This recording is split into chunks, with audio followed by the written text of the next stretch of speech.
Hello everyone, it's Danny. Now, there is a building I walk past occasionally in Cardiff, where I live, called UCKG, the Universal Church of the Kingdom of God. And I've always wondered what it was. It doesn't look like a church, it just looks like kind of like a centre, and it doesn't really look like a community centre either, it just looks like it's just sort of there. They had a sign outside one day depicting what they do each day, and on Friday it says they make the impossible possible, and that's when I got intrigued. It just so happened that someone handed my flatmate a newspaper from the UCKG called Showdown of Faith. Sorry for how it looks, I had to literally fish out the bin. And again, very intrigued, because it doesn't sound quite churchy, does it? Doesn't really sound that churchy. And it reads a lot about a typical self-help thing. It's just literally all the pages are a bad example of advertisement, but like, is this for me? But everyone, I don't think this will work for me. What if the problems get worse? I'm not really into that religion thing. And it's got one of convincing people why they should come, and it's got our booming business, no longer dependent, path of peace, pit of unhappiness, etc. etc. And it says in the paper there, and I quote, it's not about religion, it's about what works for you. If you're willing to try a method that could help you overcome your problems, then this is for you. Referencing specifically the Showdown of Faith, the event that the UCKG are planning. They're pushing what they call their method, which is what they seem to refer to as their practice. And they reference that a lot in the magazine, which either has something to do with God, as they claim they're a church, the Universal Church of the Kingdom of God, or they're a rubbish church that isn't religious, which would make them a business. But more on that later. So I did some research into the UCKG, and I have to say, a lot of this is taken from Wikipedia and other sources, just because there is so much stuff out there that you'll see. They are a Pentecostal Christian denomination with its headquarters in the Temple of Solomon in Sao Paulo, Brazil. It was founded on July 9th, 1977 in Rio de Janeiro by Adair Macedo, I think that's how you say his name.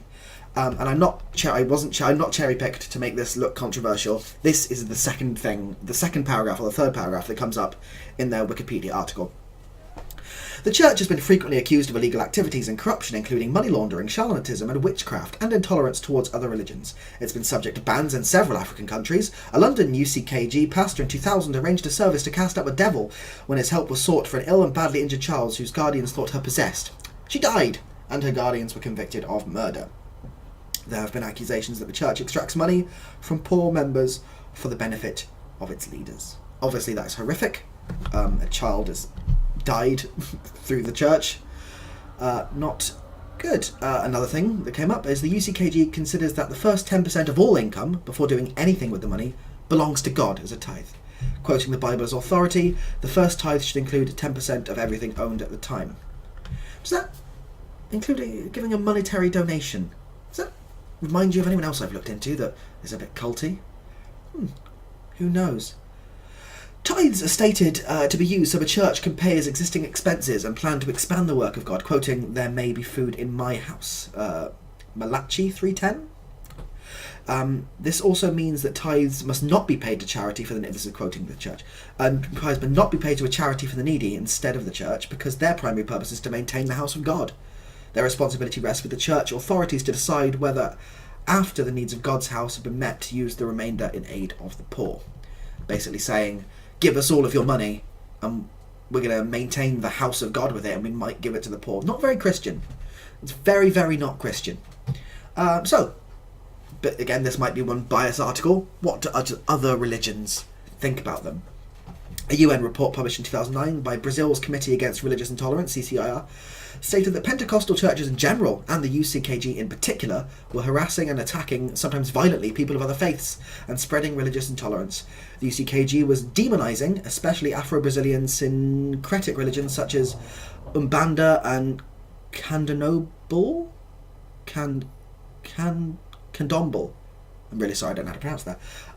Jews are portrayed as the killer of Christ, Catholics as devil worshippers, traditional Protestants as false Christians, and Muslims as demonic. The report says Spiritualists or spiritists were also reported to have been the subject of attacks. The UN committee is made up of leaders of 18 religions and human rights groups. The committee's chairman says fascism and Nazism started this way from demonising other groups. So they haven't got a great rap, the UCKG, the help centre at the end of my road. They've not got a great rap. That's obviously just one of their branches. They've got many everywhere. Now we get on to the long bit, titled Controversy. In August 2012, and I will skim over this because there's literally pages and pages and pages of this. August 2012, a man had an epileptic fit in Sao Paulo, Brazil UCKG service. He told the pastors and he went back to the temple to take his medicine. Pastors attacked and punched him, saying he was possessed by the spirits of darkness. Okay, that's shit. No excuse. Maybe it was a one-off. On December 2012, UCKG ordered by a court in Rio Grande do Sul, Brazil, to pay 20,000 units of money there. A dollar. I don't know what it is. Confirmed on appeal in compensation by coercing a businesswoman and her partner to make donations they could not afford. The inducement to the couple and the rest of the congregation was that more money was donated, the more Jesus would give in return. Now, any religion treats Jesus like a strange loan shark, or like a magic 8-ball, or that scam in RuneScape where they swear they'll give you back more money, is probably not really doing Jesus' word, one can imagine. But perhaps that's a one-off. Perhaps only twice has someone robbed someone or attacked someone. In August 2009, a judge accepted prosecution charges against Bishop Ida Macedo, the runner, the founder of it is Ida Macedo, as I said earlier, and 9 other leaders, UCKG leaders, that were charged with fraud against the church and its followers. According to The Guardian, government prosecutors accused the men of laundering more than $2 billion worth of donations from 2001 to 2009. Okay, that's bad. So the people at the bottom are pretty shitty in doing that, or some, at least some, and then kind of people in the middle also robbing people, and people at the top are laundering money. Perhaps those are just 3 unique events. Following a 10-year investigation, the Sao Paulo prosecutor reported that operation works in the following manner. Donations were gathered from followers and placed into private banks in New York and London. The money is sent through the Cable Invest private bank located in the Cayman Islands. Finally, it's sent to Brazil through Brazilian lending companies Crimo and Unimetro. That just seems a bit like money laundering, doesn't it? That seems like tax dodging and money laundering, but perhaps, as I said, they are an international company. And all those things just happened in Brazil. If we move on to America, in 1995, and this is in America as well, in Francisco Martinez started out as an energetic member who volunteered for the church. They made him a church collaborator. They gave him responsibility to do errands under the pastors and under the order of the pastor. He was sent to the grocery to buy items to be used in church services, including olive oil. But the congregation told it was holy oil imported from Israel. Lying to their members. Great. He bought wooden crosses made by a local shop and said the church's claimed holy water was delivered by trucks as carrying natural spring water. Great. But that's America, though. This is the one thing that happened in America. Apart from Martinez contributed to church investment, the same thing. Church investment future projects. He probably gave about $30,000 to a private church account, and they said they'd give him the money back.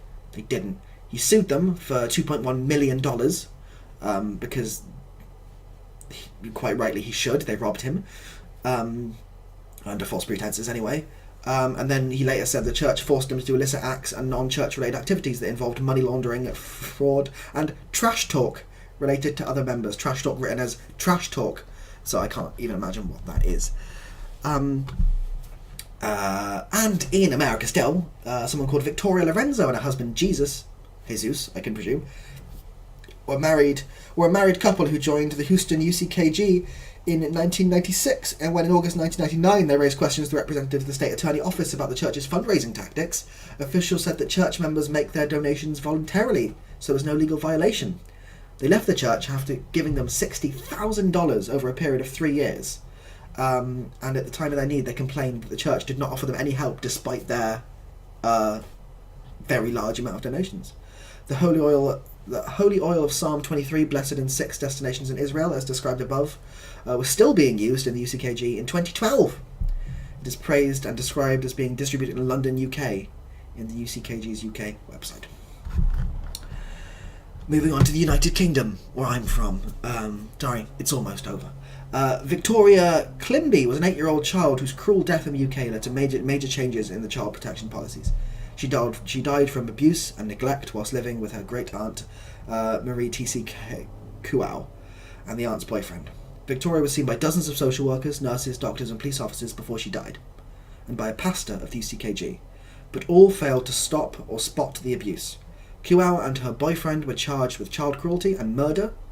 During police interviews, both claimed that Victoria was possessed by evil spirits. They were both convicted of murder and sentenced to life imprisonment.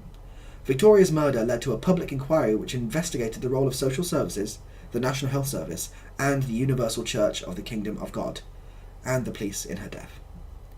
In February 2000, UCKG pastor Alvaro Lima saw the girl and expressed the view that she was possessed by an evil spirit, saying in a written statement to the inquiry that Victoria had told him that Satan controlled her life, that Satan had told her to burn her body. She was 8. He advised Kuau to bring Victoria back to the church a week later, saying that he suspected that she was being abused, but he did not notify any officials. He prayed for her with her assistant. He saw her again several days later with her mother and advised Kuau to take the girl to hospital, where she died of her abuse. UCKG had been planning to hold a service to cast out the devil from her on the day she died. There are so many more things. I'll put a link to just the Wikipedia article that has way many more in the description. You get the point I'm trying to get across. It's not a moral place. Most recently, in December 2017, which was 2 months ago, the Portuguese UCKG was accused of running an illegal child adoption network. Children were allegedly taken from their biological mothers and illegally taken to foreign countries for adoption. That's kidnap. They were kidnapping children. As for what I said, the question I raised earlier, are they a church or are they a business? Well, as of 2015, the UCKG's leader, Ida Mikado, had a personal fortune estimated at $1.1 billion. That's not very Christian for someone who owns a church telling their followers to give all their money to God, is it? Really? So, is that a church or is that a business? You make your mind up on there. So I'll go back to what I said right at the start of the video. On Fridays they make the impossible possible. And I think they do actually make the impossible possible, because somehow they're still running. Despite all that, there are people in that church. When I walk past it, there are people in that church. So I'm not saying that everyone goes there is horrible, by the way. Places like that are often community-led. There's also some fantastic people in the community that really, despite the horrible, immoral runnings of the church, probably make it a really nice place for some people. I'm not doubting that for a second. But overall, I do not think this is moral or something that anyone should give their money to, as their money does not appear to go to help the needy. In any sense, it appears to go to the upper echelons to get laundered. And as much as this is all there, these are all the controversies that people know about. They've probably done a lot more than this, if this is the ethics behind them. Remember, they're called the Universal Church of the Kingdom of God, and they're operating like, yeah. Anyway, it's up to you how you want to interpret these facts. If you think I've been unfair, that's fair enough. You're welcome to read the article and make your own assumptions on this, people, but that's UCKG. Thanks for watching.